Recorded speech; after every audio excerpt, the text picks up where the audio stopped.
guys, I don't know if regroup's the right word, but just what's been the process like for you guys coming out of Tuesday and into Saturday? Just really focusing on like what we can control. I think us coming out and like going a run in the first media and then getting punched in the mouth for pretty much the remainder of the first half and the first part of the second half was a wake-up call. I think we really understand like we just can't get that effort, like especially on our home floor. Like we have some pride in what we do, so I think we've definitely been focusing on that.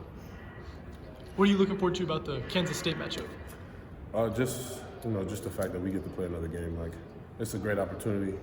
I think we owe them something, but at the end of the day, it's just another game, and we have to come out with the same intensity. Or, it's their home court. It's a hostile environment, so it's going to be a good game. How much do you feel like you mentioned you feel like you owe them something? How much is that a motivating factor, especially with it being your last road game and a chance to spoil someone's senior there?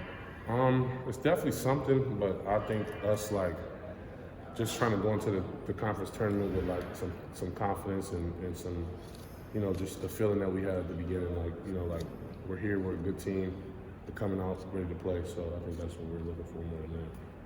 Is it kind of a weird balance where you think like if Milan's 3 at the end of the game goes in, then nobody's talking about you need a win to get confidence? Is it a thing where if you win, you just get confidence, and how do you balance all that? I think confidence definitely comes from winning, but I think confidence comes from doing the same thing every day.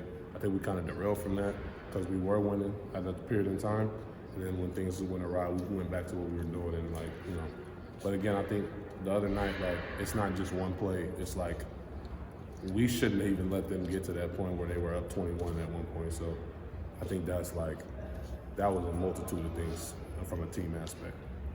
CJ has shared with us what he feels is behind the inconsistency as a player. What do you diagnose it as? I would just diagnose it as like us not playing to our identity. We're just not playing hard enough at times. Sometimes there'll be a 50-50 ball. They'll beat us to it. In the second half, you can clearly see the difference of us trying to get to the basket harder, us cutting harder, us rebounding with more, effort versus in the first half, the teams are driving by us. They're rebounding better than us. It's what happened on the rebounds, especially what happened last game is unacceptable. When that happens in the second half, does that reinforce that it's not a fatigue issue, it's a choice that you guys are making? That's definitely what Coach says all the time. And we definitely understand.